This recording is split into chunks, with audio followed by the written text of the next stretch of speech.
दोस्तों नमस्कार। आप सबको पता ही है कि आज डॉक्यूमेंट्स का वेरिफिकेशन स्टार्ट हो चुका है। शाम तक बहुत जगह बहुत तरह की समाचार प्राप्त हो रहे थे और मैं लेट इसलिए वीडियो बना पा रहा हूँ कि आप जानते हैं कि मैं पहले बात करता हूँ ऑथेंटिक तरीके से। जैसे कटिहार से हैं, इंग्लिश में आशीष कुमार झा जी, उनसे मेरी बात हुई। और फिर संजय जी हैं आरा से, वो सेंटर पे थे। वहाँ तो बहुत सारी डिस्टर्बेंस रही आरा में, 4 घंटे तक बहुत काम नहीं हुआ है। और वहाँ बाद में 5 बजे एक लेटर निकाला गया कि जो आज के जिन लोगों का नहीं हुआ है उनका 13 तारीख को होगा। कारण ये है कि कुछ जगह ट्रेनिंग के बावजूद ये सूचना उनको सही रूप से शायद करने नहीं हो पाई या ट्रेनिंग सही से नहीं हो पाया कि वैसे उम्मीदवार जो 1 से अधिक पेपर में हैं उनका यदि आज है, वो 11-12 में भी हैं, तो एक साथ करना है। और वहाँ इस तरह की जानकारी जो अधिकारी या कर्मचारी थे उनको थी या नहीं थी, लेकिन अनाउंसमेंट यही कर रहे थे कि नहीं, सिर्फ एक पेपर का होगा। और बाद में संजय ओझा जी और सारे साथियों ने मिलकर जब वो लेटर दिखाया तब जाके ये प्रक्रिया स्टार्ट हुई। लेकिन दिक्कत ये था कि उसके पहले जिनका एक बार हो के लॉक हो गया है, फिर वो ओपन नहीं हो रही थी साइट। तो ये सारी जानकारी मुझे इकट्ठा करने के चलते एक टाइम लगा। बाकी आपके पास बहुत सारी सूचनाएं आ गई हैं, बहुत सारे साथी इस प्लेटफॉर्म के द्वारा आपको सूचित कर चुके हैं। सारण में, हाजीपुर के अंदर, पटना में, भागलपुर में और कई जगह ऐसी सूचनाएं मिल रही हैं। और वो ऑथेंटिक सूचना है कि जो फर्जी लोग हैं, जिनको एक नाम दे दिया गया मुन्ना भाई, ये उस नाम का भी अपमान है, लेकिन बट इसी नाम से उनको अब जाना जाता है, तो वैसे लोग पकड़े जा रहे हैं। और कई बार मैंने जो पर्सनली मुझसे बात कर रहे थे उनको मैंने कहा था कि देखिए, ये लोक सेवा आयोग है और लोक सेवा आयोग हर वो प्रक्रिया स्टार्ट करती है या वो तरीका अपनाता है जिससे फर्जी लोगों को पकड़ा जा सके और जेन्युइन जो कैंडिडेट है उनका हो सके। तो वो चीज़ हो रहा है। अब आते हैं इस पे। देखिए, जो सबसे पहला आपका डॉक्यूमेंट वेरिफिकेशन में हो रहा है वो हो रहा है आपका आधार लिया जा रहा है। वहाँ बहुत घबराने की आवश्यकता नहीं है। यदि आपके पास आपके सारे डॉक्यूमेंट्स जो आपने अपलोड किए हैं वो ओरिजिनल हैं, डुप्लीकेट नहीं है, फर्जी तरीके से नहीं बनाया गया है, तो आपको घबराने की या परेशान होने की कोई आवश्यकता नहीं है।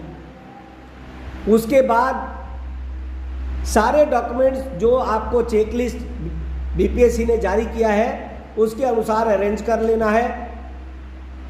और उसमें STET का मार्कशीट प्रमाण पत्र के साथ जो आपको उपलब्ध कराया गया है, जो एक ही में है, वो आपको लग रहा है। और सारे डॉक्यूमेंट्स जैसे 9th-10th के हैं तो आपका BA देखा जाएगा, B.Ed देखा जाएगा, इंटर का नहीं देखा जाएगा।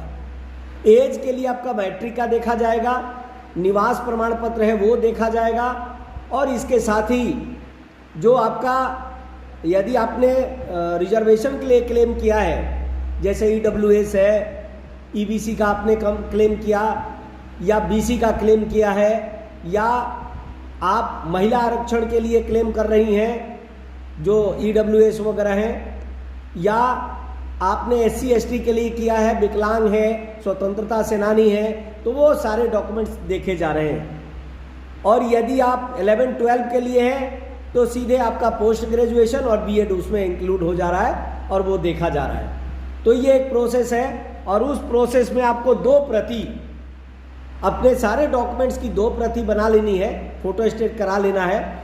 और उस फोटो स्टेट पे जिस डेट को आपकी DV है, मतलब जिस दिन आपका डॉक्यूमेंट्स का, आपके प्रमाण पत्रों का वेरिफिकेशन है, जांच किया जा रहा है, उस दिन के डेट को आप उस पर साइन करते हुए, मतलब अपने डॉक्यूमेंट्स को अटेस्टेड करते हुए, सेल्फ जो अटेस्टेड होता है उसमें वो डेट डालेंगे।